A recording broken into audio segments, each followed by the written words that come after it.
June 18th, 2021. Coming up on Roland Martin Unfiltered, we are broadcasting live from this field right across from the MLK Memorial, where the National Juneteenth Celebration will be taking place here tonight. So we chatted with some people here as we, of course, get prepared tomorrow to celebrate Juneteenth all across the country. Also on today's show, a new book out says Donald Trump laments criminal justice reform because he said the blacks are not going to vote for me anyway because they don't like me. That's about the one true thing he actually has said. We don't like you, Donald. We'll break it down with my panel. Also on today's show, we'll be joined by actor Omar Gooding, starring in a couple of movies that you can catch online. Also in our Education Matters segment, we'll talk with a D.C. woman who's fighting hard for public charter schools. Folks, it's a jam-packed show. We got lots to talk about. It's time to bring the funk, Juneteenth style, on Roland Martin Unfiltered. Let's go. He's got it. Whatever the miss, he's on it. Whatever it is, he's got the scoop, the fact, the find. And when it breaks, he's right on time and it's rolling. Best believe he's knowing. Putting it down from sports to news to politics. With entertainment just for kicks, he's rolling. It's on go, roll, y'all. It's Roland Martin, rolling with Roland now. He's funky, he's fresh, he's real, the best, you know he's Roland Martin now.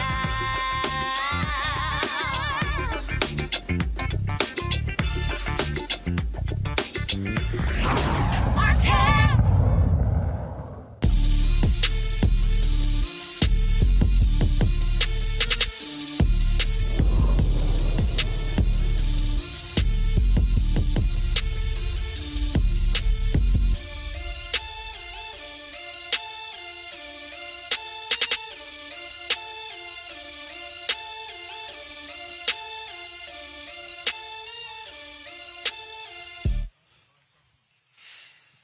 All right, folks, glad to have all of you here. We're at West Potomac Park here in the nation's capital, located right across the street from the MLK Memorial and also, of course, cat-a-corner to the Lincoln Memorial in the nation's capital.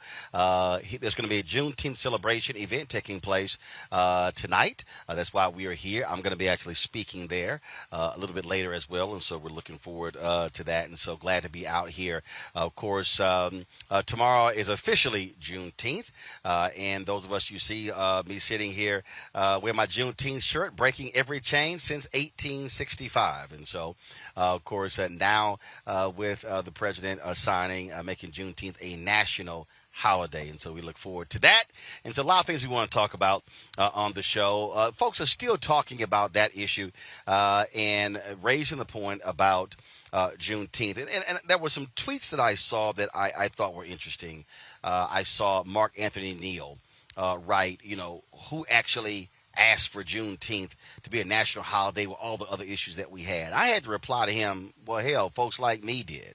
And we discussed this on our show yesterday. And, it's just, I still really don't understand why we can't walk and chew gum at the same time. And what the issue is. And look, I get more like anyone else, the issues that matter to us, the things that are important to us. But I read that quote yesterday from Texas, the late Texas State Representative Al Edwards, where he talked about Juneteenth. And what people don't understand is that how Juneteenth was used and how it was used for the purpose of registering folks to vote, talking about the issues of freedom. All of those things are critically important. It's important for us to also to recognize them. And so it boggles the mind when I just look at some of the reaction from some black folks. I've been seeing it all on social media. I mentioned a Representative Al Edwards, late Al Edwards. He passed away last year at the age of 83. He was the one that fought to make Juneteenth a state holiday in Texas. It happened in 1980. And I wanted to share with our viewers some video that we found of him speaking on the issue of Juneteenth. Go ahead and roll that.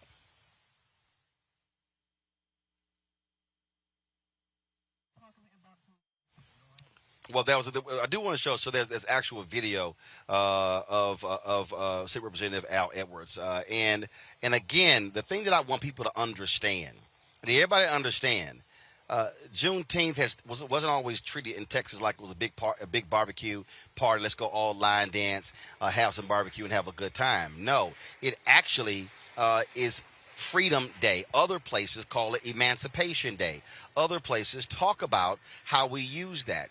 And so, to me, that's really where we should be. How are we going to use Juneteenth to advance our issues, our causes? See, that's why I think it's silly when you see these people sitting here saying, "Oh, this really is no big deal." No, the question is, what do you actually do with it? That's the real question. How do we use it as a mobilizing opportunity? Do exactly what the people in Texas have done for years, for decades. Use it as a day to actually speak to and advocate for the freedom and the advancement of our people. My panelists, Terrain Walker, founder of Context Media, Kelly Bethel, communication strategist, Brittany Lee Lewis, political analyst. Brittany, on that point, again, I'm somebody, native Texan. I know what this holiday has meant to us in Texas. I know how it has spread. And so when I look at all of these folks making all these ridiculous, dumbass comments on social media, who asked for this? Maybe those folks need to ask folks from Texas, how did y'all actually use Juneteenth? What did y'all actually do with it? And that's the thing that is just crazy to me, that as people who are making these, they don't even understand how it was used to advance black politics, advance black business, advance black culture in Texas. Absolutely, Roland. It's really unfortunate. You hit the nail on the head. We've had way too many ancestors and just current elders, many of whom you've had on this show over the years, fight to get this special day recognized. And I know you talked a little bit about Al Edwards, and of course he's extremely important. But I also think of Miss Opal Lee. She's currently hailed as the grandmother of Juneteenth. We know that she collected over 1 million signatures to make Juneteenth a federal holiday. I think of Lula Briggs Galloway, who began hosting the Juneteenth Festival in Michigan all the way back in the 1990s. And then, of course, I think of Reverend Dr. Ronald Myers Sr., who was the founder and chairman of the National Juneteenth Holiday Campaign and president of the National Juneteenth Observance Foundation. And he helped really lay the groundwork for the federal holiday. And he was instrumental in passing Juneteenth legislation in 45 states and D.C. So, because of the work of our people, I'm extremely excited that this day has finally arrived. And you hit the nail on the head. We could chew bubblegum and walk at the same time. We know we need material changes to go along with this. And we can use this holiday, now that it is recognized as a federal holiday, to make and continue to demand that those changes take place. Kelly, again, as somebody, we celebrated this every day growing up. I'm 52 years old. And even before it became a state holiday, it was a day that black Texans acknowledged. But we used it differently. We used it as an opportunity to have panels, to have discussions, we didn't do Juneteenth like white folks did July 4th, where it's fireworks and apple pie and parties and we are good. No, it was an actual day of Freedom Day for black people. And maybe what we need to do is have folks understand that we need to be using it as a freedom day, as an organizing day, as a mobilizing day, as a voter registration day, as an education day, as an empowerment day. We should be sitting here talking about how do we actually advance black economics. We talked about going to Tulsa and Black Wall Street. Okay, how are we talking about how do we do that versus sitting here bitching and moaning about it? I understand your point in that in Texas, Juneteenth was used as basically a day of service, but Juneteenth in Texas means more to Texans because it occurred in Texas. So I understand people's concern and apprehension about this becoming a holiday. I have no problem with it. I'm actually quite excited about it, and I will be doing my best to use this as a day of service. But with all of that said, it still feels like symbolism always comes before or in lieu of what we actually ask. Again, I'm not disagreeing with you regarding what Juneteenth should be used for, but people right now are likening Juneteenth to MLK Day in that you don't really see a whole lot of service on MLK Day on a national scale. You see sales, you see parties, you see a lot of symbolism. And considering the fact that we have on the table a Voting Rights Act, on the table a Police Reform Act, and all of that has basically been ignored for the sake of Biden signing the Juneteenth proclamation that it will be a federal holiday, I can understand people's hurt and almost dismissiveness of the work that people put into making this a federal holiday, because what they see is the symbolism and not what the symbolism can be used for. But here's the question I have then. For those people who are doing the complaining, what work have they done to actually get those things? See, that's the difference here. See, I love folks who want to comment on something, but to what Brittany laid out, there have been people who've actually put in the work regarding the particular holiday. The issue with the holiday is not the holiday, is what you do with the holiday. Exactly. For the people who say we aren't doing enough for MLK Day, I then say, well, what are you actually doing? See, I'm not sitting here worried about what white folks are going to do. I'm not wondering what they're going to do on Juneteenth Day. My deal is, how are we as black people, how are we going to use it? How are we going to use that day off? How are we going to empower? That's the piece right there. And I am first of all, I am even more fervent when it comes to the issue of voting, when it comes to the federal government changing what happens when it comes to black folks getting contracts. And so it's a difference to me if folks were only focused on the holiday. Our deal is not to go, oh, this ain't nothing about symbolism. No, the question is, what's the pressure being brought to bear on politicians in Congress? And let me be real clear here.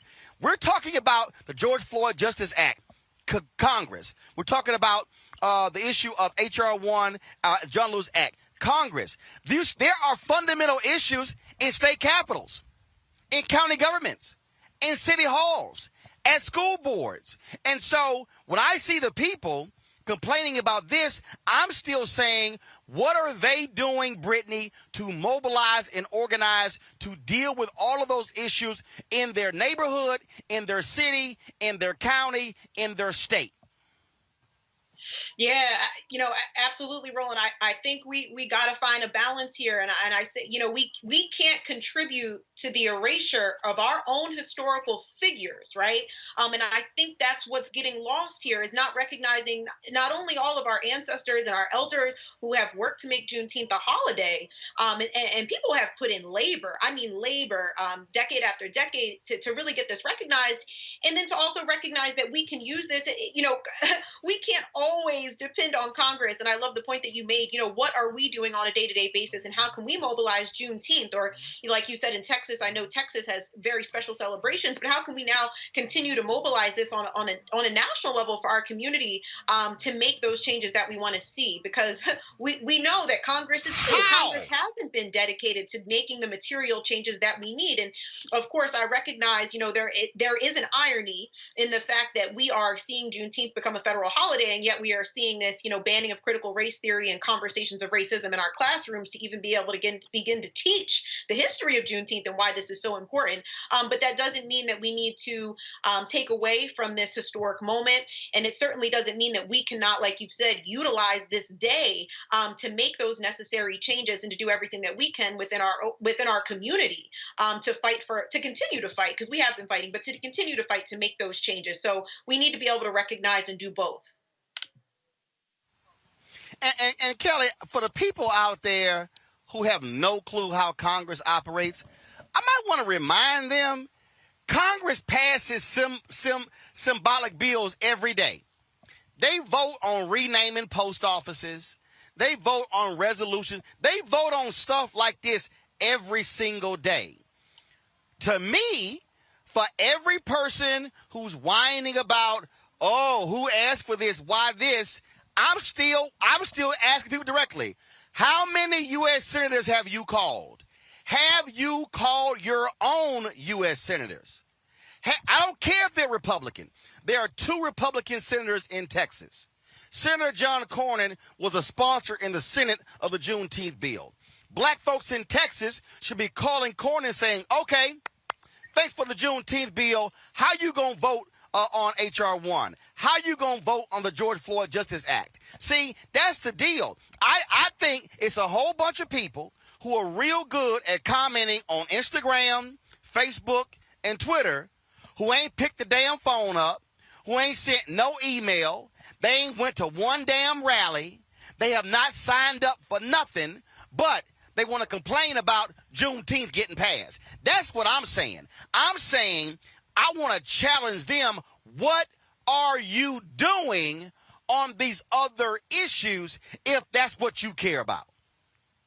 Sure. I mean, again, there will always be a sect of people who don't do anything except complain about the issues at hand, right? But there are still people out there who are doing everything that you said, everything that you have suggested, and have been for years. I know a lot of these people. I could be considered one of them, who still have somewhat of an issue of simply their plight, their campaigns for racial equity, their campaigns for these initiatives that are on the floor of not just Congress, but their own state legislatures as well. Everything got pushed to the side for the sake of symbolism. And that is my point. It's not that people are going to complain. I'm not worried about the people who complain and do nothing. I'm worried about Kelly, the that's people actually who put wrong. Kelly, that's wrong. Kelly, what you just said is wrong. You said everything got pushed aside. No, they are literally right now still negotiating the George Floyd Justice Act. Right now, you've got that. Senator Manchin, who's come out. No.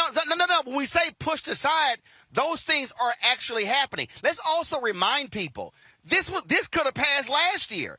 Only one U.S. senator stood up and blocked it, Senator Ron Johnson. So it's not like, oh, this thing just popped up. So if it passed last year, we're still in the exact same position. It's still a battle over the George Floyd Justice Act. It's still a battle over the voting right, over H.R. 1 as well as the John Lewis Act. And for all the people out there who keep saying, well, Biden, he been president more than 100 days, I got to remind them how long it took to get the Fair Housing Act. Guess what? Our history has shown it ain't like bills got passed easily.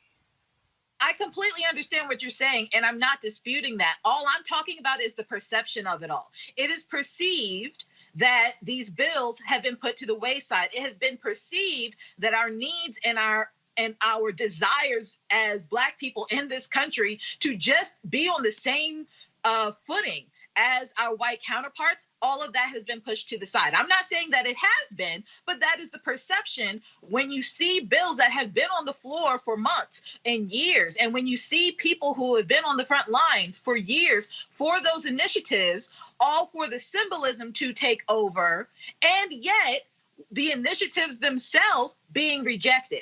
I'm not saying that the initiatives themselves have been abandoned. I'm not saying that they're not still being negotiated. What I'm saying is, even though it took a long time for Juneteenth to get here as a federal holiday, the perception is that it overrode everything that we've been doing this year in the past couple years under 45. So again, I agree with you that people who are complaining need to stop, especially if they're not doing anything. But the perception of symbolism overriding work, that is the issue here. Here's my perception that's also a fact. It's a bunch of lazy-ass people who spend more time talking and complaining than actually putting in work. Talk to any pastor. They'll tell you 20% of the people in the church do the work for the other 80%. And in our community, it's the exact same way. Right now. So here's the deal. For every person who is sitting here bitching and moaning about Juneteenth, today, Black Voters Matter is beginning their caravan from Mississippi all the way to the nation's capital. They're starting today in Mississippi, and they're going to end here in the nation's capital June 26th. There are various cities. So here's the deal. Let me just go ahead and call them out for the people, again, who live in these particular places, who, again, who are talking all this smack. I want to know where y'all at. And let me be real clear. And my deal is, somebody might say, well, man, you taking this thing personal. No, what I'm taking personal are people who put nothing on the line except a tweet, who say nothing except post on Facebook, who do nothing but comment on Instagram. That's the thing for me. Just like you got these black celebrities out here, they anti-vaxxers and everything else, but what in the hell are they doing when it comes to health care? What exactly are they actually doing as well? I'm simply saying it's real easy to sit here and just say, well, man, that ain't nothing. That's a waste of time. No, I dare say where we need to be is utilizing every opportunity that we have when we gather to mobilize, organize, and get our people straight. If we have Juneteenth events, we should be collecting names, collecting emails, collecting cell phones, collecting social media handles. And so then, when it's time to send the call out to show up to the school board meeting, and show up to the county commissioners meeting, and show up to City Hall, and show up to the state legislature, and show up to Capitol Hill, then folks will actually do it. Now, there's somebody who's watching me right now, Brittany, and they're saying, well, Roland, I hear you, but I can't get to D.C. Fine, you ain't got to come to D.C., but you can take your ass to the school board meeting. And then you might say, well, I don't have any kids. It don't matter, because you are paying taxes, and you are still a taxpayer. If that person who is sitting here, who is unwilling to go to the school board meeting and a county meeting and go to the water district meeting and to go to the legislature or Congress, then you are one of the people who are at 80% in the church, who go to the church on Sunday, listen to the sermon, take your behind home, and do no other work. That, to me, is the issue. Because what we have is, when the Bible says a harvest is plentiful, but the laborers are few, that's the problem. It's a whole lot of stuff we got going on. We got too few laborers out here in the fields who are tilling the soil, who are doing the work. And so we got enough folk who will show up for a white party, white clothes, who will show up for other events, but will not put anything on the line for the very issues we are talking about. And Brittany, my last point here, George Floyd Justice Act, that's federal. Most issues of police abuse are local. So the question is, where y'all showing up in Chicago? Where you showing up in Charlotte? Where you showing up in St. Louis? Where you showing up in Houston? Where you showing up in Baton Rouge? Where you showing up in all these places? That's the issue where we got to challenge folks if they want to complain. Brittany, final comment on this. Go ahead. Yeah, Roland, I mean, it's hard to follow after that. You done laid it all out, and you done laid everyone out, in terms of what this is, and what it should be and what it can be as we go forward, as a community. And I think it's important for us to remember that Juneteenth marks just one moment in the struggle for emancipation. The holiday gives us an occasion to reflect on the profound contributions of enslaved Black Americans to the cause of human freedom, and we need to continue in that tradition of ensuring that we are doing everything possible to ensure, the furthest vision possible that our ancestors could have imagined of our liberation. Kelly, go ahead with your final comment here. No, again, I agree with everything you just said. Like Brittany said, you just laid it all out. All I want to caution people on is the perception of this bill being signed ahead of everything else. I'm not saying that the work hasn't been put in to make Juneteenth the federal holiday, but it is about what you do with it now that it is a federal holiday. Are you going to sleep like you do on July 4th and just do cookouts, or are you actually going to do something of service, which is what Juneteenth is all about in the first place? Well, again, that's the whole issue we want to see there, folks. Later, we actually interviewed my man, author Gerald Horn, and told us something amazing yesterday. We're going to try to pull that for you. Some facts that what took place on June 19, 1865 that I had not even heard, and so we look forward to actually doing that. Going to go to a commercial break, folks. We come back. We're going to talk about some other issues of the day. That voting bill, this compromise. Now we have Beto O'Rourke and others who are coming out endorsing this Senator Joe Manchin compromise. Is that actually good for black people? We'll discuss next right here on Roland Martin Unfiltered, broadcasting live from the nation's capital on this Juneteenth weekend. We'll be back in a moment.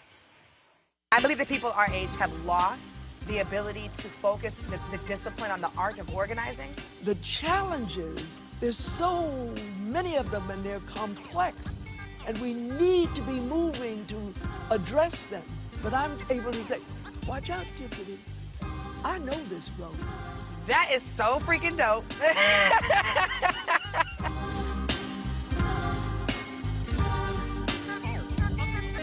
Racial injustice is a scourge on this nation, and the black community has felt it for generations. We have an obligation to do something about it. Whether it's canceling student debt, increasing the minimum wage, or investing in black-owned businesses, the black community deserves so much better. I'm Nina Turner, and I'm running for Congress to do something about it. 60 years ago, the Freedom Riders rode buses to fight against segregation. They won. And now, as voter suppression is sweeping the country, we're riding out again. Join the Blackest Bus in America and hundreds of organizations on a week-long freedom ride for voting rights from June 18th to June 26th.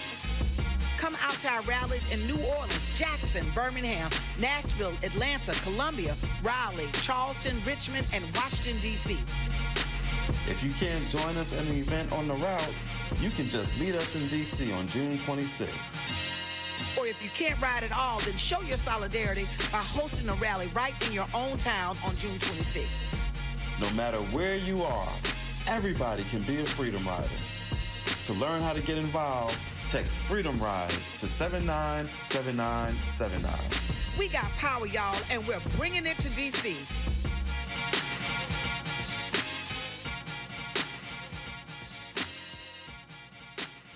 George Floyd's death hopefully put another nail in the coffin of racism. You talk about awakening America. It led to a historic summer of protest. I hope our younger generation don't ever forget that nonviolence is soul force. Priceless.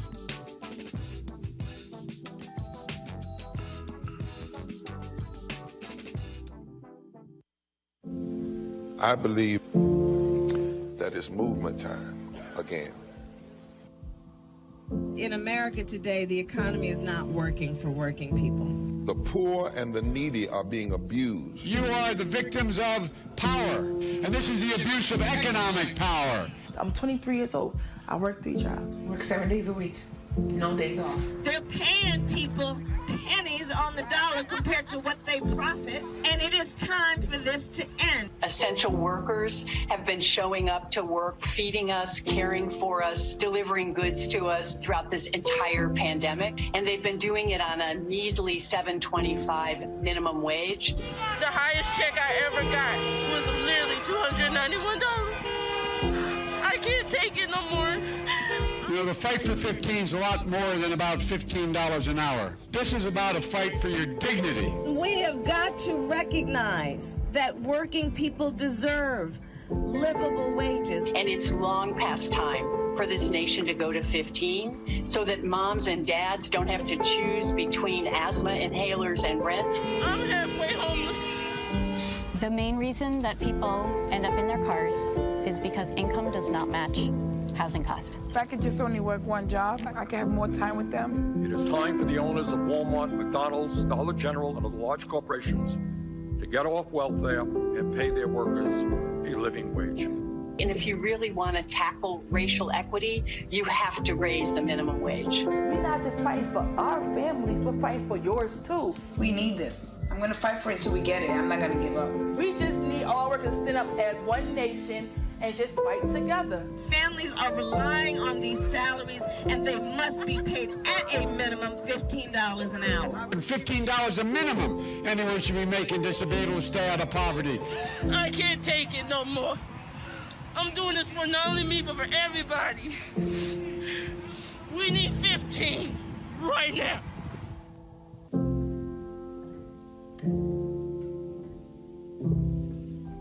I'm proud of the officers I worked with on January 6th. They fought extremely hard. Our worst nightmare really come true, an attack on American democracy right here in the nation's capital. I experienced the most brutal, savage, hand-to-hand combat of my entire life. I received chemical burns to my face that still have not healed to this day. I just remember people still swinging metal poles at us, and they were pushing and shoving. They were spraying us with, bear mace and pepper spray. They were all shouting at us, calling us traitors. It's been very difficult seeing elected officials and other individuals whitewash the events of that day or downplay what happened. As an American and as an Army veteran, it's sad to see us attacked by our fellow citizens.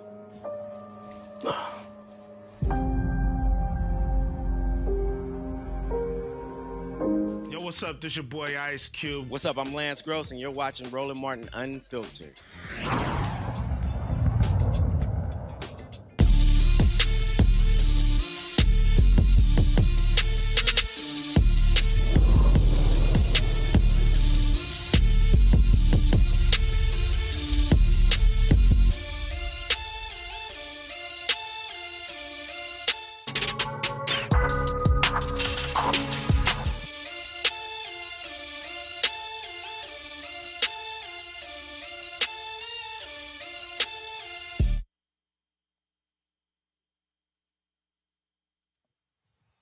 All right, folks, welcome back. Roland Martin Unfiltered, broadcasting live from West Potomac Park, where they're having the Juneteenth celebration here. In a moment, we're going to talk about this new voting proposal. But first, our Essence Fest throwback. Of course, you're going to have the festival taking place, virtual festival this year on 2 weekends. And so here's a throwback to one of the great moments that we had before. Check it out.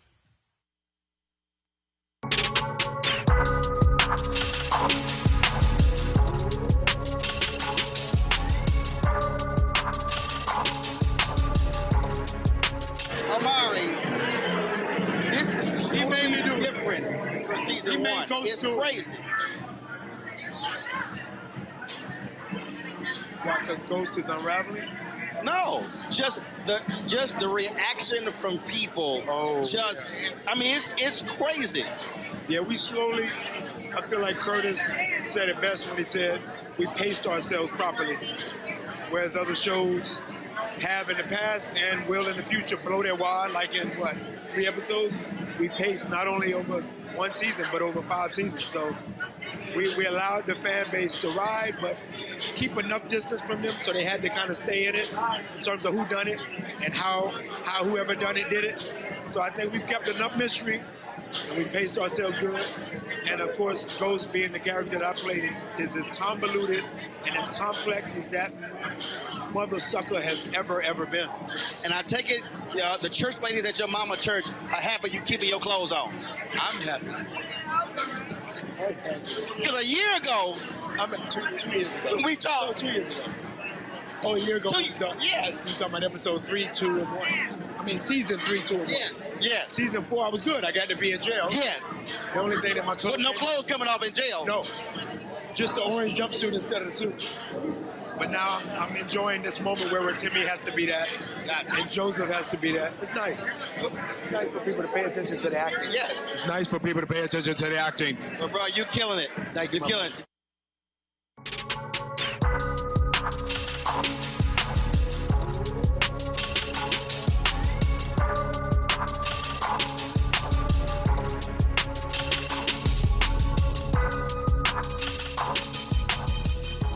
Folks, don't forget the Essence Festival of Culture, a virtual experience will be taking place virtually this year on Essence.com, EssenceStudios.com, June 25th through 27th, and July 2nd through the 4th. And so we certainly appreciate partnering with Coca-Cola on this and looking forward.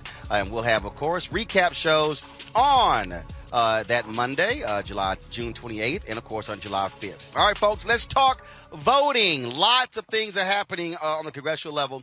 Where Senator Joe Manchin's voting compromise has picked up in support from Beto O'Rourke, DNC Chair Jamie Harris, and both of them are saying this is progress that Manchin is stepping forward. Now, let me be real clear, y'all.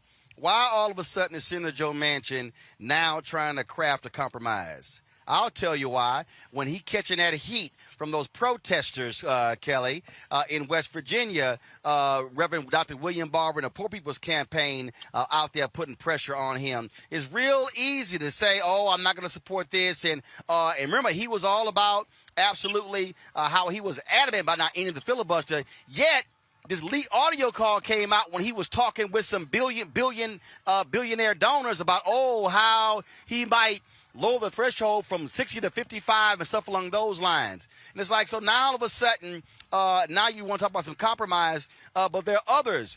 Cliff Brown, of course, Cliff Albright, co-founder of Black Voters Matter, LaTosha Brown, co-founder of Black Voters Matter. They say, sorry, this compromise still not good enough. And so that's the thing, Democrats simply cannot accept. They simply cannot accept weakening and kowtowing to Republicans who want a national voter ID, as well as who want to get rid of absentee voting.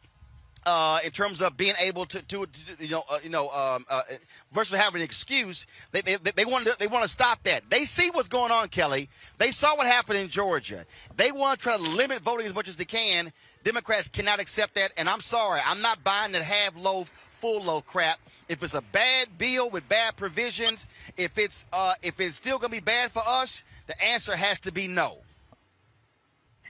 I mean, that makes sense, right? Because if it's not good, it's just not good. A Voting Rights Act bill needs to be comprehensive, and it needs to actually fix what is broken. Manchin's bill doesn't do that. But what I found even more interesting is how Manchin has been pushing for compromise, pushing for bipartisanship, like swearing up and down, if we can just, tweak this and do that and just meet them somewhere in the middle. And this bill, being completely objective, it actually did that. I'm not agreeing with what the bill did, but as far as meeting people in the middle and actually having some negotiating points in this bill, Manchin did a pretty good job in trying to do that, and Republicans still said no. So that just shows you how unwilling the Republicans are to compromise and to actually do their job such that it makes everybody's lives better. And Manchin not understanding this is completely frustrating. Regardless of whether he, comes to the table with a better bill or not, Republicans have already said they're not willing to negotiate. So if Democrats can just be as hard-headed as Republicans are on this issue, I think we might actually get somewhere in getting what we want. But compromising with the Republicans, as Manchin just proved, it's not going to cut it. It's not going to do that. And here's the thing here. I don't think for a second you're going to see Republicans support this. Not only that, Brittany, things are going to come to a head next Tuesday because Senator Chuck Schumer is going to force a vote on the For the People Act. Now, there aren't the 10 votes are not there. Kristen Sinema, I don't know what the hell she's doing, but this is where Senator Schumer is right. The For the People Act is polling nearly at 70%. Force every Republican to go on record. And you also force Sinema and Manchin to see what they're going to do. This is what you have to do. I'm not of the belief that you only put a bill up for vote because if only you're going to win. No, sometimes you got to put something on the record to force folks to put their name next to it. Yeah, absolutely. That forces, like you said, it forces them to go on record and it forces them to take a very public stance so their constituents can see if they're actually voting in favor of what they want. I agree with Kelly in terms of meeting in the middle. I don't agree But automatic voter registration, making election day a holiday, mandating at least 15 days of early voting for federal elections. I mean, he did put some things on the table there, and I thought it was even more interesting that Stacey Abrams, and we know her to be the high-profile voting rights activist, came out in favor of the measure. So I'm glad that it's hitting the floor. I'm glad that they have to take a vote. We know it's not going to pass. I mean, Senate Minority Leader Mitch McConnell said I got to correct you. Yep. Hold up, Brittany. I got to correct you because what happened was when she gave the interview on CNN, they put out Stacey Abrams supports the compromise. She then came out and clarified that because Sherilyn Ifill tweeted this. I presume that Stacey Abrams meant that Manchin's proposals were a first step. Election day as a holiday, counting provisional ballots regardless of precinct, and others are great. But there are serious questions. Does the proposal purport to mandate federal voter ID? Stacey then responded, correct. I applaud a necessary step towards action and agree with many of the principles of registration, access, plus counting votes. But as we know, getting this done will require more debate and engagement. Hashtag hot call summer continues until voters get the democracy we deserve. Hashtag FTPA. So we got to be real careful when mainstream media goes, oh, see, this is why black media matters. That makes more sense now, Roland, because I'm like, really, Stacey? All the work that you do and you're fully behind this? That makes a lot of sense. But I think, going to Kelly's point earlier, I think that it's really important here that this opens up Manchin's eyes, because at the end of the day, Mitch McConnell is not looking to compromise. He's already said that the Senate Republicans would vote against his compromise, pretty much no matter what, largely in the name of quote unquote states' rights and the fact that he didn't like federal overreach, which we know is a joke. So I really hope Manchin jumps on the correct wave with the rest of the Democrats and what Stacey Abrams has essentially argued, that this really still isn't enough.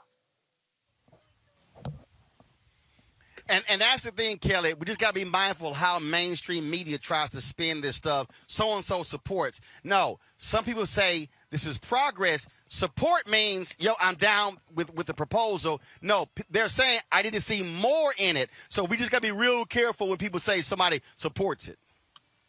Yeah, that's my point regarding Manchin's bill itself. It had good pieces of it in there. And you know this, and hopefully some of your audience know this, when it comes to creating bills, especially in Congress, the first draft is usually never going to have absolutely everything in it such that it is ready to go and be signed right away. You negotiate, you put some pieces in there that could be used, could not be used, something that other congressmen can think about so that they can tweak it. And Manchin did that. The fact that people are saying, oh, Stacey Abrams supported it. I mean, I knew that wasn't true 100% on its face, but Republicans are taking that and running with it like they do everything else. They take that millimeter and make it 2 miles. And that's exactly what's happening here. Stacey Abrams did not endorse this bill as it is right now, specifically because it was talking about voter ID laws. And frankly, as we all know, Stacey Abrams was not for that. But when it comes to making it a federal holiday and the other proposals that Manchin put out there, there's some wiggle room there. But again, Republicans are not here for wiggle room. They're not here for compromise. They're not here to negotiate. They're here to destroy and complicate and roadblock anything that Democrats put at the table, because they want power, and they know that the only way they can preserve power is to make sure that no one else is able to exercise it. They're not even trying to do anything with the power. They're just trying to preserve it within their own party, because they know that once Democrats get their hands on it, it's over for them. Well, I think bottom line is this is what's going to happen here, Brittany. Mitch McConnell's going to tell his caucus, y'all going to stand strong. They not going to find 10 votes. And again, I keep saying, Brittany, tell Joe Manchin, where the 10? You keep hollering, okay, compromise, bipartisanship. Show me the 10 Republicans. I don't believe they exist. He can't find them, Roland, because they don't. We know that they don't. He's literally literally, he's quoted as basically saying that the Senate Republicans would vote against Manchin's compromise. Period. It ain't happening. We know that. The Republicans are planning to block any and everything that the Democrats put forward because they already know we can't get any additional power, and they're trying to get power and keep power by any means necessary. They've been playing hardball. So I hope the Democrats start playing hardball back, and I hope Manchin gets over this whole bipartisan stuff because it ain't happening. It's not happening. So we just want folks just to understand, don't fall for the okie doke. Y'all, we know what's going on here. But again, this is where pressure still matters. This is where the few black folks in West Virginia get with them broke white folks and put that pressure on his behind. June 24th, they're going to be rallying in D.C. Against Senator Joe Manchin as well. He needs to feel, he is always saying, I'm going to vote along my constituents. Fine. They're going to be bringing, the Poor People's Campaign going to be bringing busloads of people from the nation's capital, from West Virginia to the nation's capital to put pressure directly on him. And so that needs to happen. Our folks, Black Voters Matter, that caravan starts today. They're going to be hitting all those states, holding rallies in each one of those states, same thing. And I know people sitting out here, Kelly, who, again, you got Reds, you got 2 Republican senators from North Carolina, okay? You got 2 South Carolina. But if you black, still call them. They still need to hear your voice. They still need to see your email. Call them every single day. Blow their phone lines up. Clog their lines up. Stop them from doing some work. Pressure matters. I mean, pressure matters anywhere, but specifically when it comes to congressional action. I used to intern for Elijah Cummings in Maryland, and those phones would blow up every single day. Like, his district did not let up. They did not play when it came to anything that was coming down the pike in Congress. And it showed me as a younger person who was still in school just how powerful constituents' voices are, because we, only see them on TV and we see what they do whenever it's televised in their chambers and what have you. But it's something to be said when you realize that your voice matters. There's something to be said when you pick up the phone and you actually get the congressman on the other line and he's listening to you or she's listening to you. They do that. You're not just going to pick up a receptionist sometimes. You're not just going to hear, some voicemail box or whatever. Sometimes they'll actually pick up the phone and talk with you.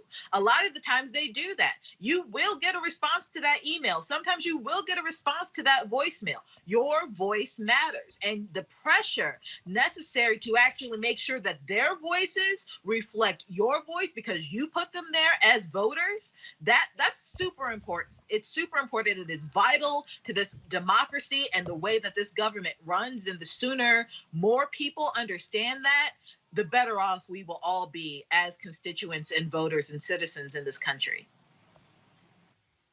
Well, absolutely. So we'll certainly see what's going to happen next. All right, let's talk about this story out of Ohio, folks. Imagine calling 911 for help, and then the cop who gets there runs you over. That's what happened to a man in Springfield, Ohio. Eric Cole was lying in the middle of the road as he fearfully talked to 911 dispatchers about an altercation that left him wounded. Okay? Listen to this. This is a 911 call. Ma'am, please come and get me. Where are you? 1407 Center Boulevard. I'm on 1407 Center. What happened? Yeah, I'm about to die. What happened? Somebody shot me. Where are you shot at? Somebody shot me. Where in you my shot? arm. What's your name? In my arm. Somebody shot me. Okay, what's your name? What's your name, hon? Hello? What is it? My name is T. Pete? T. P-P-E? Yeah, I'm dying. I'm dying. Who shot you, man? I'm dying. Who shot you? I'm dying. I don't know who shot me. I'm dying. Okay, are you inside or outside? I'm dying. Okay, are you inside or outside? I'm outside in the street. I'm in the middle of the street. Okay, you have no idea who shot you? Huh? You have no idea who shot you? I don't know who it was. You don't know who shot you, sir? I'm about to die. Okay, I got help for you. I have help for you, okay? I'm about to die. Sir? I'm about to die. Who shot you? I don't know. I'm about to die. We have help for you. Okay? Okay? Can I get your phone number, sir? I don't know my number. Okay. You hear the police? You see the police? They just hit me. Who hit you? The police. The police hit you? Yeah. You hear the 911 dispatcher shocked. The police hit you? Yes. Officer Amanda Rosales was behind the wheel of the police cruiser that actually ran over him. Cole was rushed to a hospital where he was pronounced dead from his injuries. During a news conference, things between Eric Cole's family and Springfield Police Chief Lee Graff got real heated as the family demanded transparency from authorities.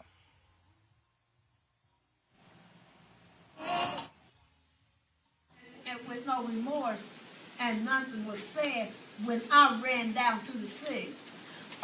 Your officer told me, and it was not a female officer. It was a man officer. Your son just been shot. Never once was I told that an officer ran over my son. Why? So 2 days later. Why did we hide it? It was a 2 day late time.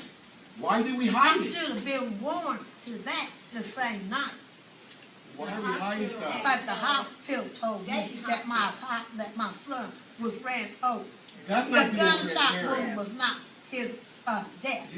It was because being ran over. And your officer died. We're being transparent with everything here. Why was that hidden? She claims she didn't see him. She seen him down. in center and parent. She slowed down twice. She slowed down She twice. stopped at Little Joe's. He had on a Then white she shirt. stopped again in front of that tree, and she kept going. There's no way that she did not see him. And I seen the video from center and parent from when she ran him over. She had to see him. There's no way. I watched her. I watched the whole video. She stopped. She slowed down. Then she went and she ran him over. Like, excuse my language, there's no way in hell that she did not freaking see him. I seen him before she ran him over. He had on a bright white shirt like me with light blue jeans. He never had on dark clothes. My brother made the 911 call. He was on the phone with dispatch, saying he was in the middle of the street. We found out 2 days later he was ran over. We thinking the gun people that shot him ran him over, but the Springfield Police Department ran him over. So yes, we're upset. You know what I mean? Like, we all upset because y'all see it as an accident. I don't. I watched the video. She stopped twice, y'all. Y'all seen what we see. Y'all see it. They see it, and everybody out here sees it. Officer Rosales has been placed on administrative leave, and Cole's cause of death has not been released. I mean, that has to be just shocking and stunning, Brittany, for the family. I honestly, Roland, I can't even imagine. I mean, again, it just goes to show you who they are, who they are actually, quote unquote, protecting and serving. And what also is very clear is that cops lie to protect each other. Payment will never be enough. We know that the department clearly needs to pay, but payment will never be enough, and payment will never bring this man's life back. And what's so unfortunate is, like she said in the video, she's thinking that this man's life was taken from a gunshot wound, and it was actually taken because the cop ran him over. And, I haven't seen the video footage. I don't think we have it yet. But the fact that she stopped twice, my guess is whether she meant to do it or not, the complete disregard for life. Because once she did hit him, did she stop? Did she do anything to save him? I mean, this is, it's the same old. It makes me sick to my stomach, Roland. It's beyond sad, Kelly. And, we don't know if he died from being run over. Yeah, I was about to make the point regarding what Brittany just said, because I still haven't heard whether the officer stayed on scene with him. He sounded like he was alone. He was disoriented, and he was literally saying his last words on the 911 tape, trying to convey to 911 what exactly happened. The fact that we don't know what has happened yet regarding this issue, again, whenever police have done something questionable or outright wrong, we always get the tape later. We always get the full story later, as opposed to when they feel like they are completely in the right, such as Ma'Khia Bryant's case. When she was killed by that cop, the footage was released within, I want to say, 24, 48 hours. In this case, we still haven't seen anything yet, and I don't know how long it's been, but it's been long enough for us to see some type of tape, some type of accountability measure, and we haven't seen that yet. We haven't had a statement from the officer who ran him over. We barely got a statement from the press conference. It feels like a cover-up, like these other cover-ups that we've seen over the past couple months, especially down in North Carolina with Andrew Brown's case. So again, when it comes to accountability, again, when it comes to protective measures, again, for the public's sake, regarding these officers who just want to go rogue, it is just incredibly frustrating. But for this family specifically, it's heartbreaking. The fact that this man's last words are, "I'm going to die." I cannot imagine what it's like for that family to know now that a police officer was responsible for his life, and we still don't have any measures or any tape showing her responsibility in this matter. Absolutely. Let's go to Missouri, where a St. Louis police officer accused of violently assaulting a black undercover police officer will face jail time. This retrial took place regarding Dustin Boone. Previously it was a mistrial. Then it was a second trial. He was found guilty of aiding and abetting the deprivation of colleague Detective Luther Hall. Jurors could not decide if his co-defendant Christopher Myers was guilty of trying to destroy his cell phone, Hall's cell phone, to interfere with the investigation. Hall was working undercover at an anti-police protest in 2017 when Boone, Myers, and 3 other white officers arrested and beat him viciously. Hall was left permanently injured by the attack with severe damage to disc in his neck. Boone faces up to 10 years in federal prison.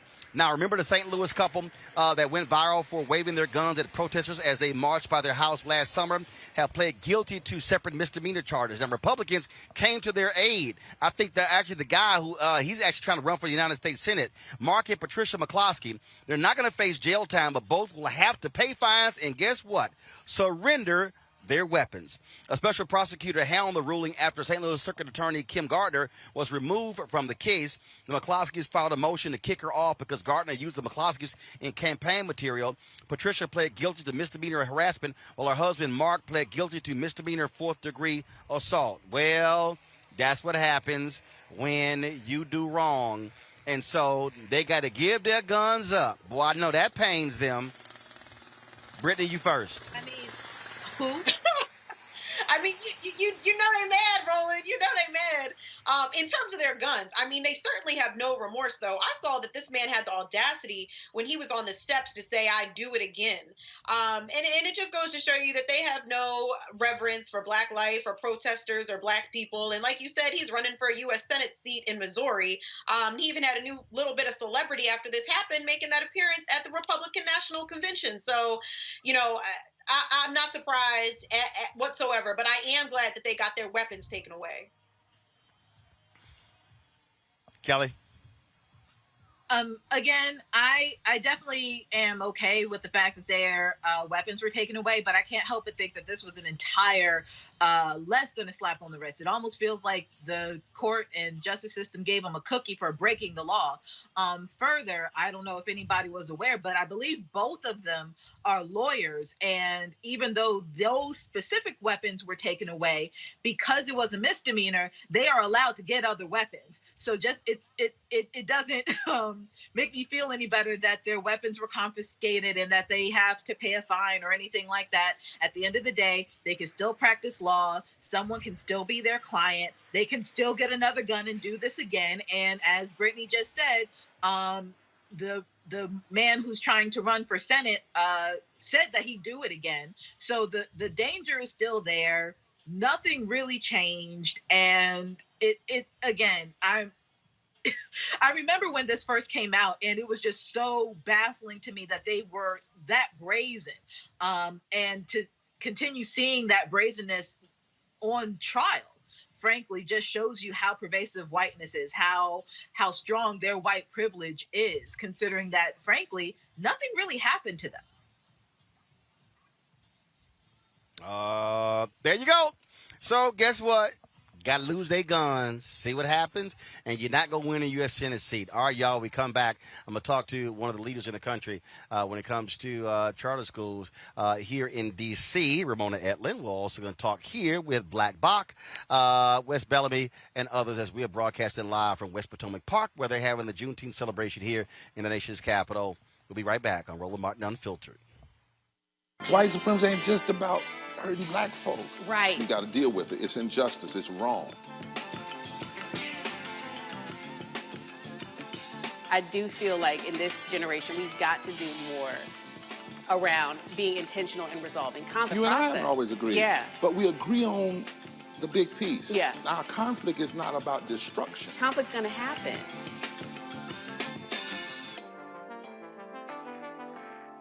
Carl Payne pretended to be Roland Martin. Holla! Hi, I'm Chaley Rose, and you're watching Roland Martin Unfiltered.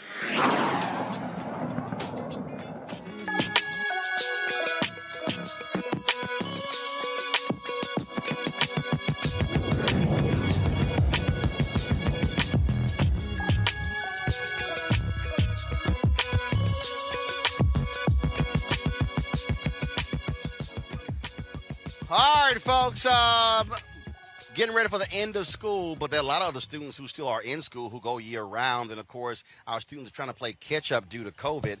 My next guest is one of the folks, a huge believer in public charter schools. She's a leader here in Washington, D.C. Many folks look to her from all across the country. She's an educator, activist, consultant.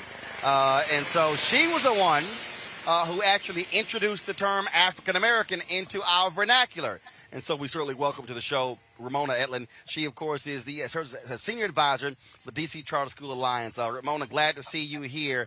This what really amazes me. I was having this conversation with somebody yesterday, and we were having this discussion regarding charter schools.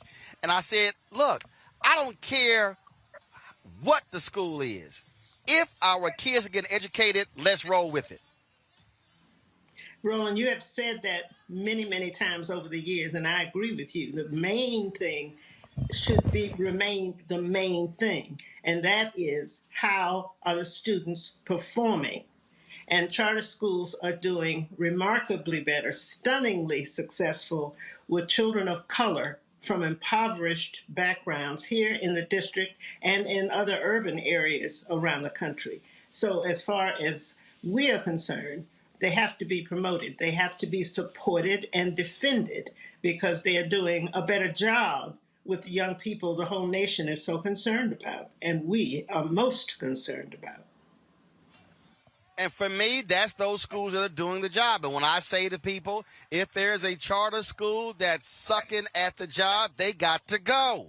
Oh, absolutely, and that's the difference. They do close. If every school that did not perform well for the children that we are concerned about had to close, then we'd have a different level of accountability for many of our traditional public schools as well as charter schools. Absolutely, the bargain is higher performance for greater flexibility and freedom. But the accountability is absolutely there, and they will close.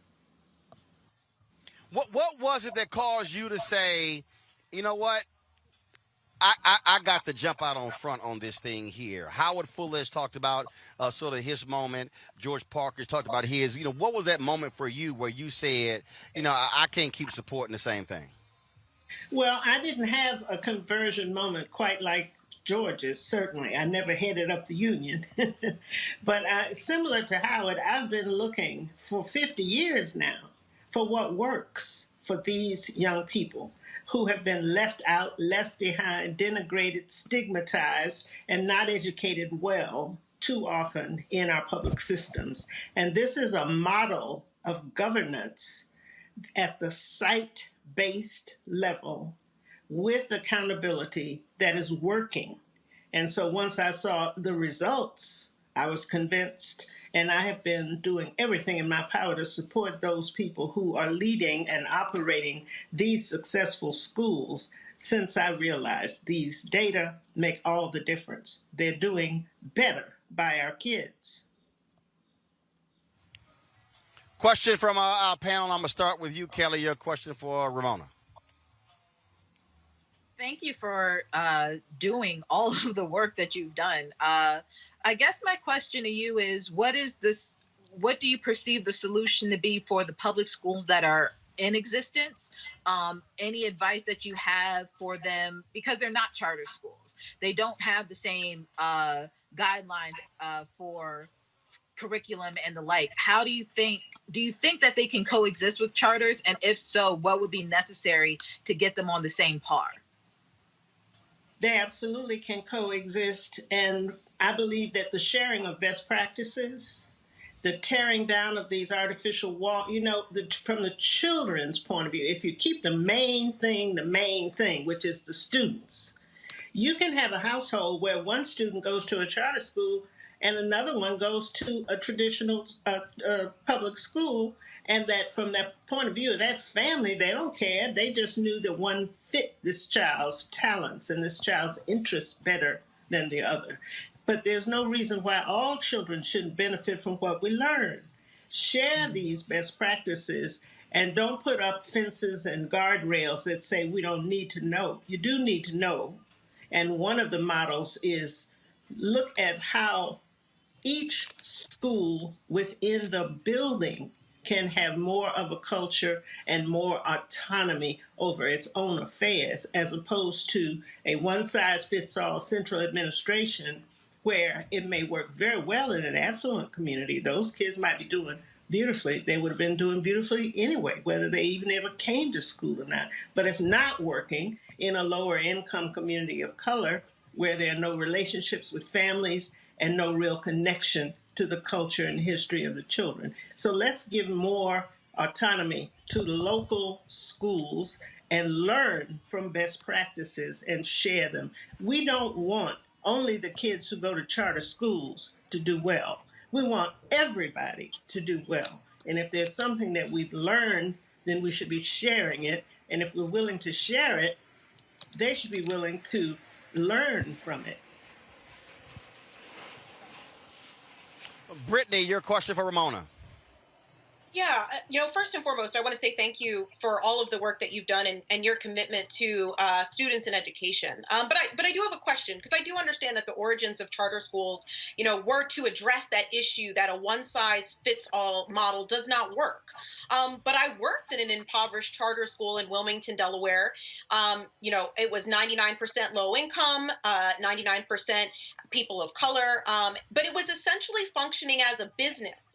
It was made up of a board of corporate executives and with folks who had absolutely no background in education, up to and including the principal as well as the second and third in command. And I know that you mentioned earlier that there was no connection to the community. It was also filled with a bunch of Teach for America folks, many of whom did not look like me or you, who had no connection to the community. We actually got into a lot of cultural debates, right? Trying to correct the students, if you will, in terms of how they spoke and things like that. So I guess my question to you would be, if we continue to go with the charter school model, how do we address some of these schools? Because that school's been closed since then. And of course, it did a disservice to so many students that were there. So how do we address charter schools that are coming up without any real oversight in terms of who is able to establish them and who is able to run them? This is an excellent question, and it speaks to the fact that every state sets its own law. Every state has the opportunity, as you know, in the United States, the federal government has very little to do with education policy on the ground. States and districts control that. If you have a situation where there's not good authorizing oversight, you can have a nightmare in a charter school just like you do in a traditional public school. So it must be well governed. It must be that the law sets up a good policy environment for the kind of accountability that we've been discussing, that the families and the teachers have direct input into how the school is run, that the community supports what's going on there, and that kind of policy environment creates a space where folks can learn. But if it's not governed well, if the law does not set up appropriate boundaries, it can be, and it sometimes is, not successful because of that. So yes, you are correct. The policy environment has a great deal to do with the success of a charter school and any school. Thank you. All right, then. Ramona, we certainly appreciate it. If somebody out there wants to start their own charter school, what resources would you recommend they go check out to get more information? The National Alliance for Public Charter Schools can help folks all over the country to understand what the different laws in the different states are and what the procedures for applications and so forth are with the authorizers. They are the national resource for people to look at from all over the country. Here in D.C., our authorizer is the D.C. Public Charter School Board, and you would go to them. And actually at the National Public Charter School Alliance, I'm going to actually be moderating one of their panels. Their conference is virtual next week. We'll be moderating that panel on Monday at 1 p.m., so looking forward to it. Ramona, we certainly appreciate it. Thanks a lot. Thank you. All right, then, folks. And, of course, we have our Education Matters segment every Friday, sponsored by School Choice is the Black Choice. All right, folks, got to go to a quick break. When we come back, we're going to talk here with Black Bach from the Juneteenth celebration here at West Potomac Park in Washington, D.C. on this Juneteenth weekend. You're watching Roland Martin Unfiltered, where we keep it real, keep it black, and keep it honest. Back in a moment. Before Till's murder, we saw struggle for civil rights as something grown-ups did. I feel that the generations before us have offered a lot of instruction. Organizing is really one of the only things that gives me the sanity and makes me feel purposeful. When Emmett Till was murdered, that's what attracted our attention.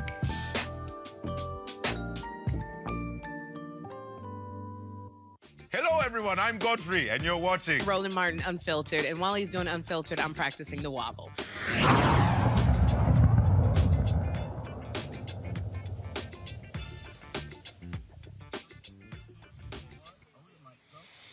Hey, folks, Roland Martin here. We are at West Potomac Park here in the nation's capital of this Juneteenth weekend, where behind me they're actually having a Juneteenth celebration. I'm going to be speaking in about 30 minutes there. And joining us right now he is one of the artists performing. Black Bach hails from Detroit. How you doing, man? I'm great. How are you? All good. So did y'all celebrate Juneteenth in Detroit growing up? Absolutely. Really? Yeah. My parents were very aware of everything that happened on Juneteenth and the history behind it, and we did celebrate. And see, that's the thing that, now that it's going to be a national holiday, people are going to realize that. But again, for those folks like me, born and raised in Texas, I mean, look, it's in our DNA. And so we talked about this at the top of the show. There have been a lot of people whining and complaining. Why, who asked for this? Why do we need it? And what I keep saying is we should be using this day as Emancipation Day, Freedom Day, and talking about the other things that we have to do to still achieve freedom in this country. Absolutely. I agree wholeheartedly. I mean, this is a day that's not just an African-American holiday. This is an American holiday. This is where America showed what it was, like a place where people should be free. And this is something that should be celebrated, like I said, not only by African-Americans, by everybody. And also, freedom belongs to us all. And it's also a day where we are going to have to let them know, y'all are going to have to acknowledge the history behind this day. Absolutely. So if you can't just focus today and say it's about freedom, you got to ask freedom from what? Absolutely. From horrible, miserable conditions, from evil, really. This is one of those places, one of those times where we're able to express our freedom openly. And that's really what matters to me, is like the fact that I can wear this T-shirt that says, Juneteenth is my Independence Day, and it's open. And that's one of the things that, people need to understand, is that this is not just a holiday for us, it's a holiday for everybody. Celebrate it. And I say celebrate, but also teach. Because absolutely, education is important. And let me be real clear. Folks are always saying, well, I got to teach white folks. It's a whole bunch of black folks who don't know our history. Absolutely. Absolutely. And that's very unfortunate. That's very, very unfortunate. I mean, it's not like the school systems are teaching that history. That's stuff that we have to kind of pass along amongst our community. And I'm just happy and fortunate that like I had parents that were able to educate me on a lot of Black history and things that I didn't know. How do you infuse that history in your music? That, wow, that history is pretty much the focus of my music. Like, I am an African-American man raised on the west side of Detroit. So my Black experience is very important to what the music that I create. Even though it's neoclassical music, it uses some, and then there's the part of classical music that a lot of people don't know about, which are the famous Black composers and famous Black pianists and violinists throughout the history of time. We have a place in that music as well. So this kind of all ties into that. What do you hope, with this now becoming a national holiday, what do you hope we do with it? Because people are like, oh, you know, it's going to get commercialized. No, but what do you want? And this is what I keep telling Black folks. I ain't wasting my time what white folks going to do. What do you want our people to do with this holiday on an annual basis? Absolutely. This should be a day of grassroots education to me. More than anything, we should sit down with our children and tell them the story. Tell them all the stories. Tell them how the people who came before them have fought and died for their freedom. I think that's like the key thing that we need to be teaching within our own community is the education. When did you decide to say, you know what, I'm going to do this classical music thing? When was it? And were there people who were saying, man, what the hell are you doing? Absolutely. What's wrong with you? Absolutely. At age 4, I started. My mother, you know, she had a vision. She had a bigger vision. And she was able to put me into this music, and I kind of was drawn to it. And throughout time, it just grew and grew and grew and grew. And then at that point, it just kind of exploded, and I was like, this is where I belong. And then I found, like I said, the history, the people who were before me, you know, William Grant Steele, like these people who were, you know, serious musicians and composers that have a place in our current history. And one of the things that I think is important when, because, you know, it's always, you have the people who are like, man, Black folks don't do that. Yeah. You're kind of like, actually we have. We have. We were very important. There was a French composer. His name was Joseph Boulanger, and he was actually Mozart. They call him Black Mozart, but he was actually getting performances before Mozart. Mozart was Black Joseph. Exactly. Mozart was White Joseph. White Joseph, exactly. They had it twisted, you know. But, you know, as the history books tell us, it's different. But, you know, for me being a Black composer, that's the history that I'm drawn to. If I'm sure you now growing up, did you have arts in school? Yes. And that to me, I really believe it is sad where we are now. I played trumpet in elementary school. Okay. I played bass baritone horn in middle school, high school, and I really do believe, even what I do right now, the role that music played, the ability to read music, to be able to see me, all of those things I think were critically important. Absolutely.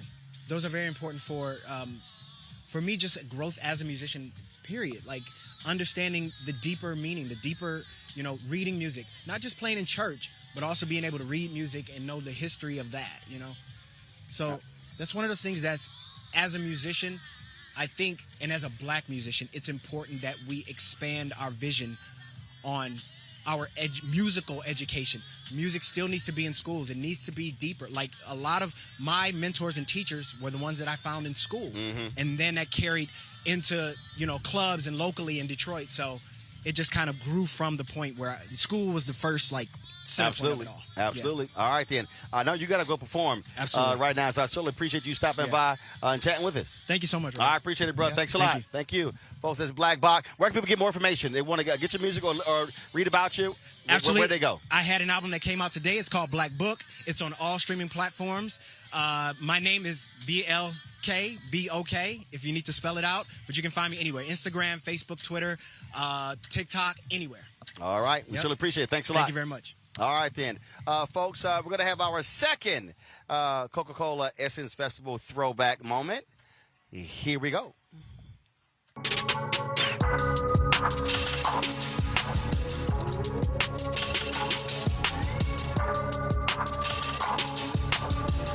Well, Luke, talk about this new project. Hey, man, we've been working hard on it, man. It's a project about, you know, the kids of Liberty City. You know, my program, 30 years going strong, but, you know, it goes in deep in depth into the kids, and see the struggles that they have to live through.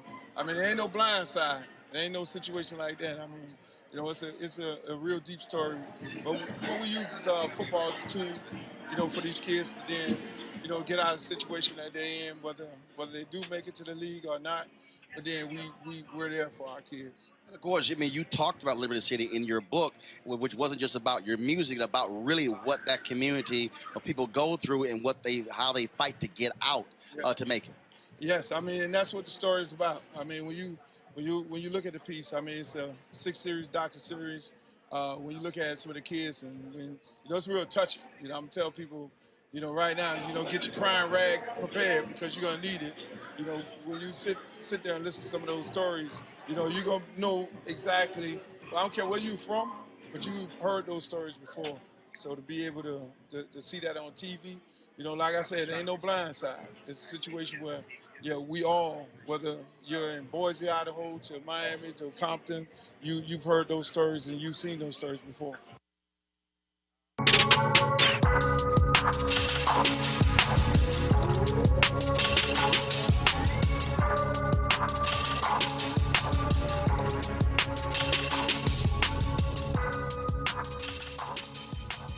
And don't forget, folks, the Essence Festival of Culture, live, loud, virtual experience.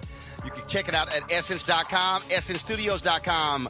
Mark your calendars, Friday through Sunday, June 25th through the 27th. And then on the 4th of July weekend, July 2nd through the 4th.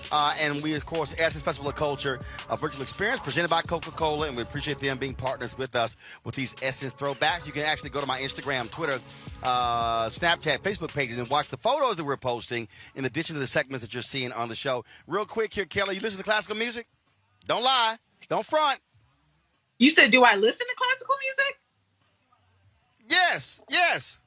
I'm a classically trained singer. My mom was an opera singer and she trained me. So yes, I listen to classical music. I actually know Black Bach. I'm a huge fan of his. I've been following him on TikTok and all the things. So yes, I do.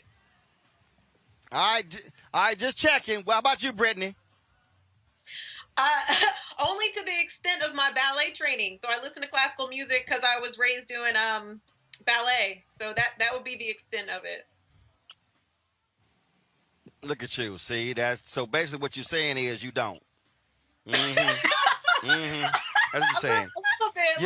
That's nice try. Nice try. Yeah. When my ballet training, they would play it when I'm bad, but really I ain't done no ballet in about 15 years. So no, I don't really. Yeah. That's really what you were just doing. So I don't want to hear all that. All right, y'all. Let's talk about my next guest out here. Former city council member in Charlottesville, Virginia, out here for the Juneteenth event. Folks, welcome Wes Belbin to the show. We've been on the show before. Wes, how you doing? I'm good, my brother. How you doing? Doing great, man.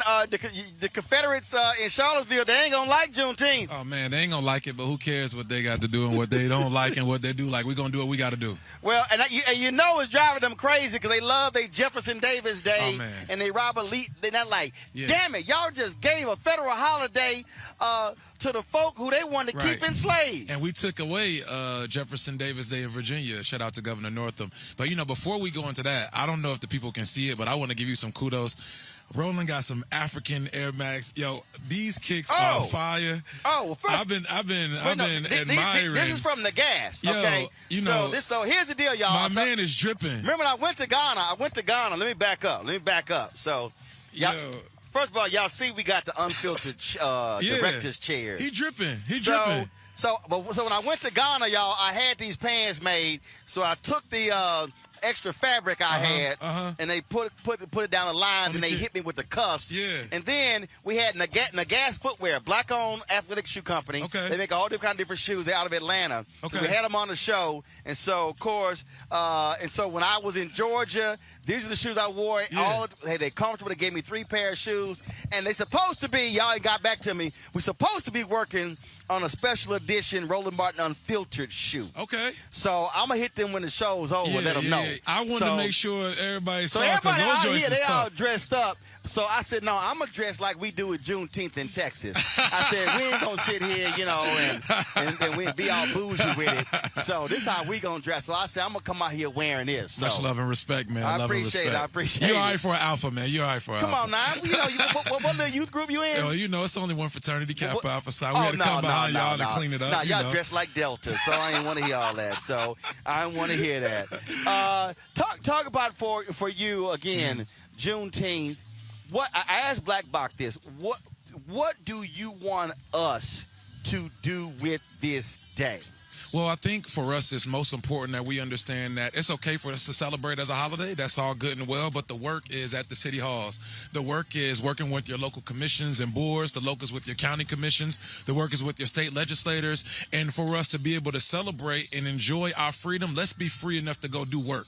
And that's the thing right there, man. And look, as somebody who served on the city council, there's always the attention on Congress and stuff along those lines.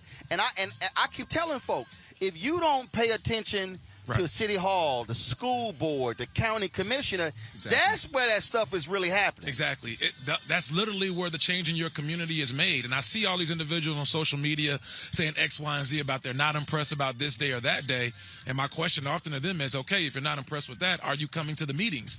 Are you helping us on the front lines? You gave a shout out to Black Voters Matter earlier.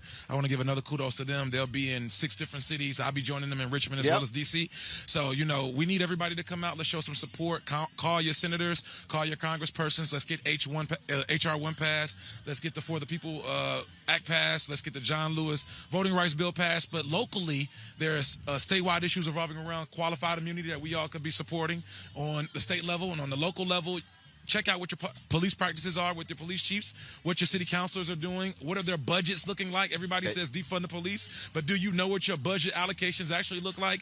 That's where the work is, and that's all. You can find that stuff on Google. And that's the thing, man, where, and again, as somebody, my parents, regular, ordinary people, but they were community activists in our neighborhood, co-founders of our civic club.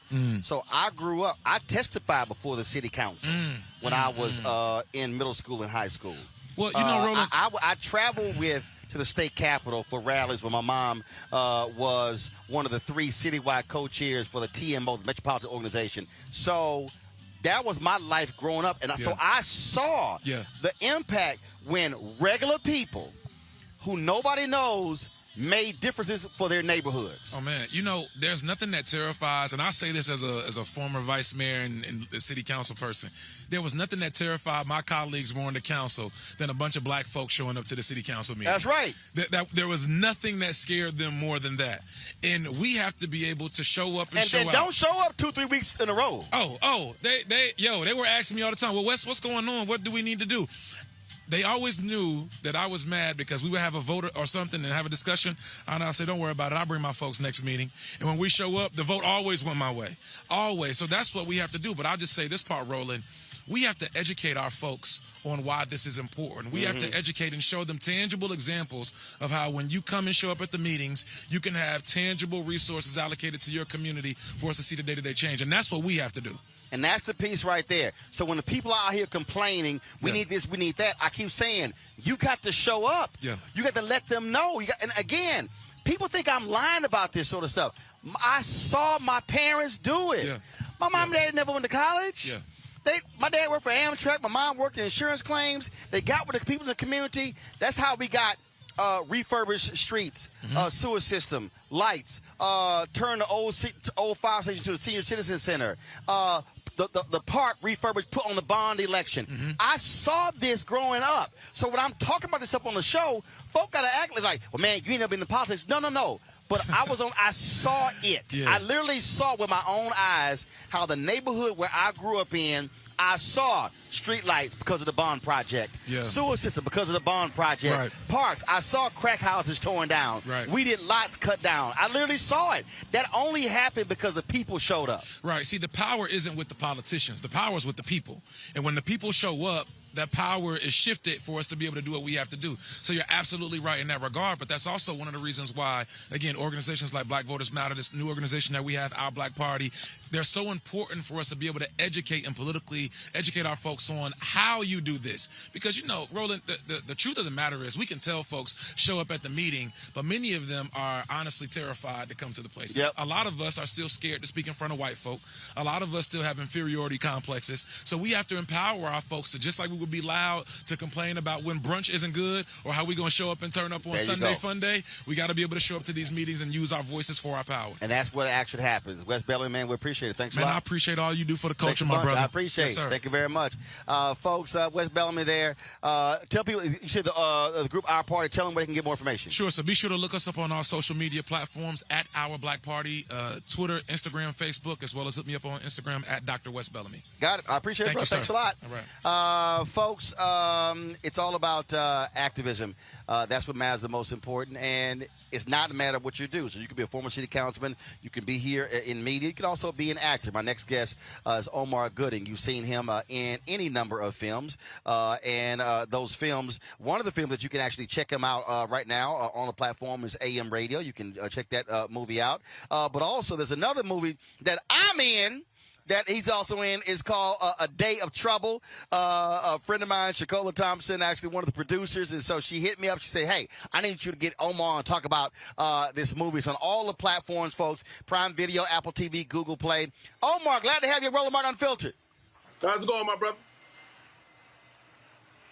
Man, what you not doing? I turn on, I see you in A Day of Trouble, AM Radio, this show. I mean, your deal is I'm going to work every platform, try to get all the checks.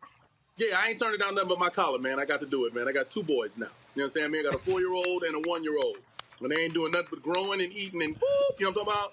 So, yeah, I ain't turning down nothing. Got an album coming out, too, man. Did an audio book.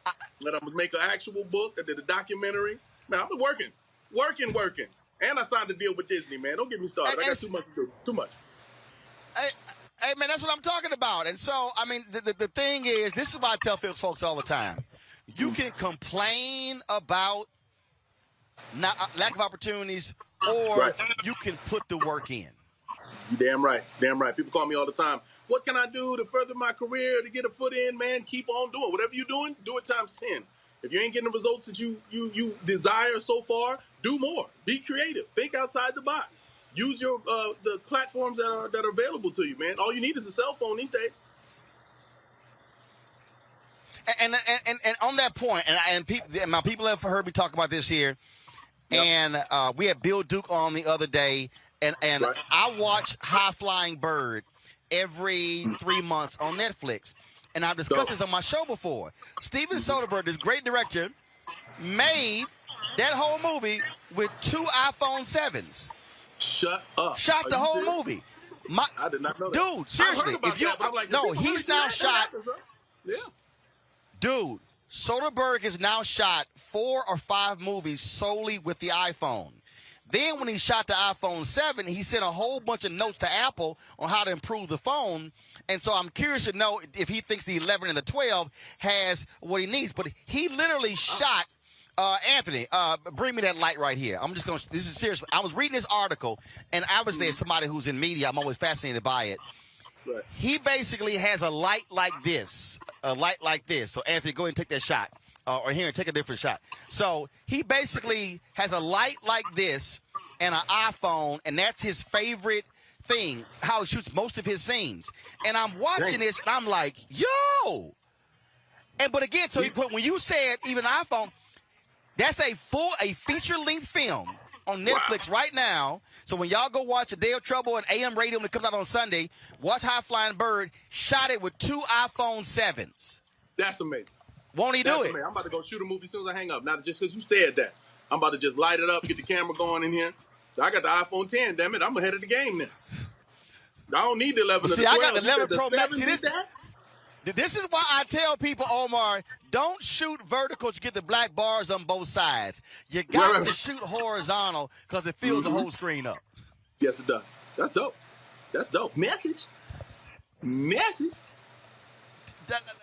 I'm gonna ask you about A Day of Trouble. My girl Shakola produced that. I was in LA. I landed. She was like, "Hey, we're shooting this movie. Why don't you come stop by the set?" I go by the set. Then she like, "Hey, why don't you just hop into the movie here? So when y'all watch the movie, y'all gonna actually see me rocking my Astros jersey."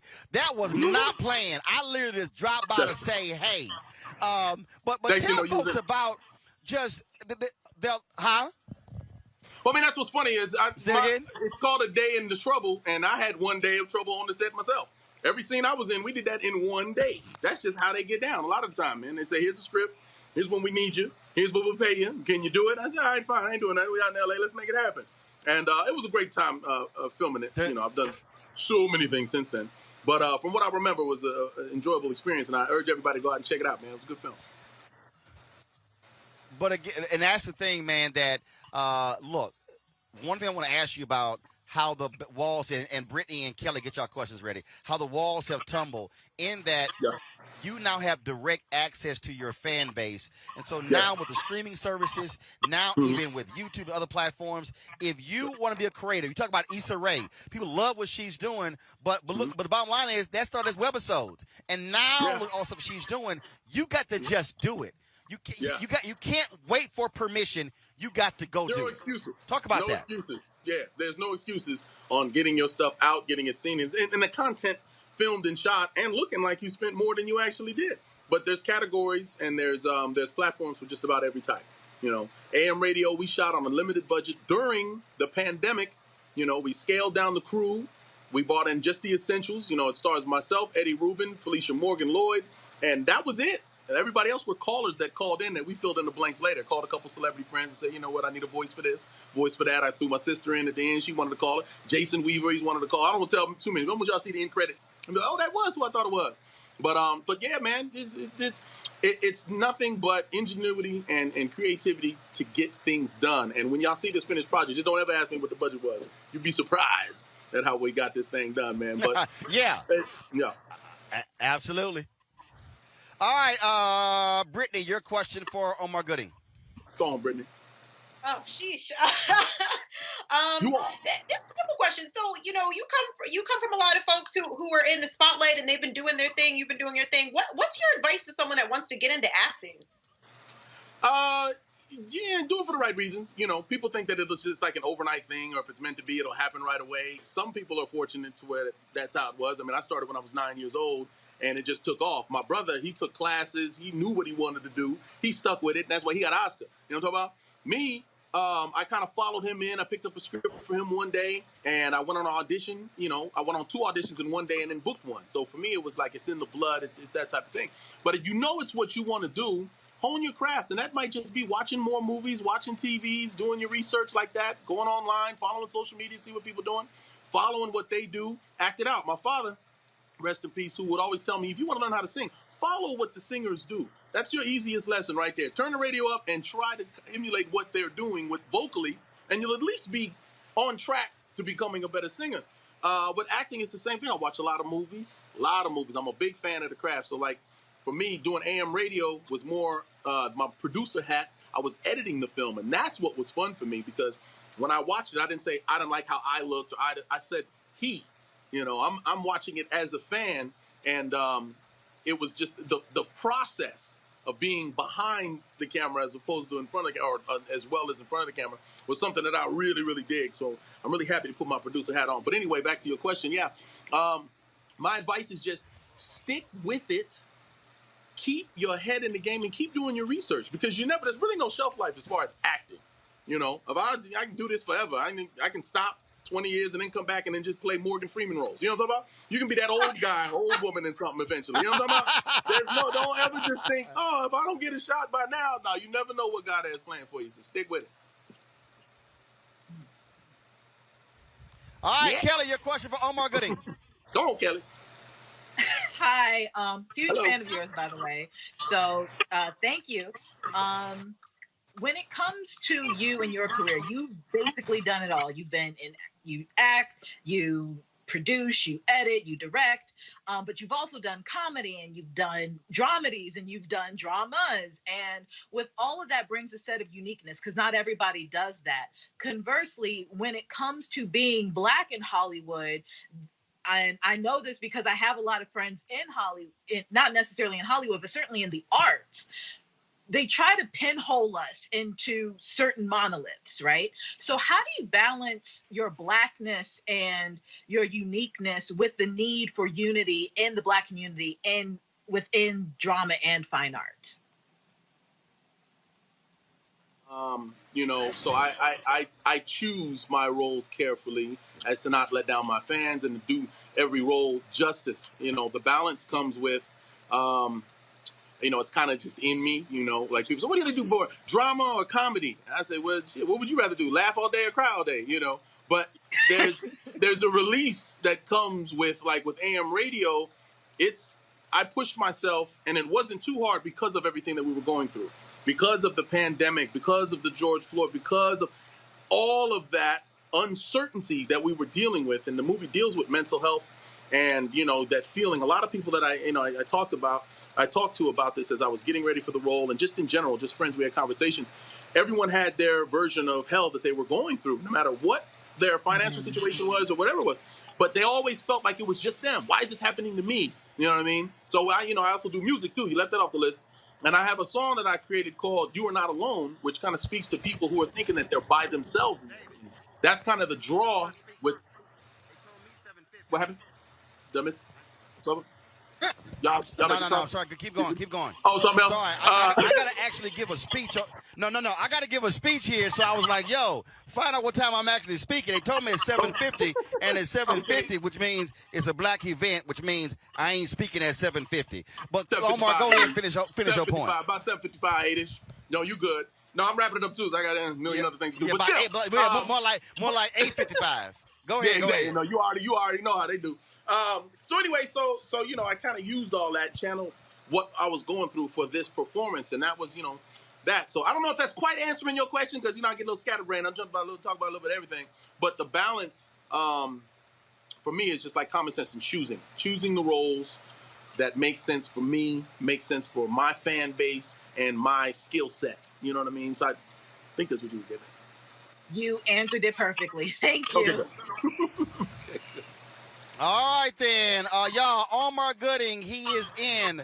There's a couple of movies you can catch on all the platforms. First of all, AM Radio comes out this Sunday. You want to check it out on Amazon Prime Video. Also, it's out right now. Okay. It's out right now. Go Vimeo. Tony was wrong. All right, so watch on Prime Video. Yes. Okay, Vimeo, Amazon Prime right now. A Day of Trouble, which my homegirl, Shakola Thompson, was executive producer, and she starred in it. She was an actress in it as well. You can watch that as well on all the platforms. Support Black-owned production companies. Folks, that's important for us as well. Not just the folks in front of the camera, but behind the camera. Omar, always good to have you on the show, brother. You're welcome back anytime. Man, keep grinding, and we'll keep supporting. I will. I got a bunch of projects that I've done. Thank you so very much. So I'm coming back at you. Stay blessed.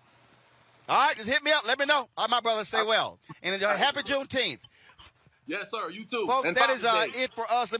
Yes, sir. Let me thank Brittany and Kelly. All right, Brittany, Kelly, what y'all doing for this Juneteenth weekend? What y'all doing? I got a block party planned. I got a block party planned, Roland. We're going to be in Philadelphia celebrating, West Philly. But you ain't invite nobody. I'll save you a place. You ain't invite. Too late. You ain't invite nobody. Whatever. And Kelly, what you doing this week? What you doing for Juneteenth weekend? I mean, I haven't anything solid planned, but I live in D.C. The entire city's going to be, just on fire this weekend. So I'm excited just to, peek my head in wherever I end up to just celebrate this momentous occasion of it being a federal holiday. Like, I am excited about that. All right, folks. This weekend, I'm going to be splitting my time. Tomorrow, I'm going to be in New York City. I got invited to the screening of the Tribeca Film Festival of the Showtime documentary on Dick Gregory. The Dick Gregory family asked me to personally attend, so I'm going to fly up tomorrow afternoon to watch the documentary. Then I was told Dave Chappelle has his documentary, part of the Tribeca Film Festival, airing at the Radio City Music Hall. I texted Dave last night. Joe, I got a ticket. I'll be watching that tomorrow night. Then I'll fly back on Sunday morning, and so I'll be celebrating Juneteenth. So I'll be supporting black artists. Also, Robert Townsend at the Tribeca Film Festival this weekend as well with his documentary on, of course, his movie, The Five Heartbeats. Robert sent me the DVD to that a couple of years ago. I'm going to try to slide by his screen to say hi to him as well. And so I'm going to be a little busy in New York City tomorrow. My sister Kenya, tomorrow's her birthday. She, of course, was born 1975 on Juneteenth. And so, of course, celebrating her birthday. And so lots of things happening. I want y'all to enjoy your Juneteenth weekend. Don't forget, folks, please don't just make it a day of having fun, partying. Make it a day of family and education as well. And so we want y'all to also support what we do. You're on YouTube. Hit that like button right now. Hit the like button right now. You can also, folks, support us by joining our Bring the Funk fan club. Every dollar goes to support this show. Allows us to be broadcast live on location. Cash App, $RM Unfiltered. Venmo.com/RM Unfiltered. PayPal.me/R Martin Unfiltered. Then, of course, you have Zelle, Roland at Roland S. Don't forget the S. Roland at RolandSMartin.com. Roland at RolandMartinUnfiltered.com. So y'all be sure to check that out. And again, I'm going to give them a free spot. They're going to send me a check. And so, Nagas, y'all better get ready. All right, so Anthony, go ahead and get a shot. Nagas, I'm telling y'all, when we going to do this special edition Roland Martin Unfiltered Nagast shoe. And so y'all see the shoes here. Y'all ain't got to buy Nikes. Y'all ain't got to buy Adidas. Y'all can buy a black-owned athletic shoe company. You go to their website. They got some great shoes. So check it out. And so these pants were custom made, so you can't get these online. But I'm sure my man could hook you up. And so that's it for us. Y'all know how we do. We support black as always. Thank you so very much. We always end the show every Friday showing our charter list. If you give to us, your name gets on this list. And so please support what we do. And so I'll see y'all guys on Monday. Happy Juneteenth, Independence, Freedom, Emancipation Day. And if you all, the rest of the haters, you don't like it, suck it up, because it's now a law. You can't do a damn thing about it. Juneteenth, breaking every chain since 1865. I'm out. Holla!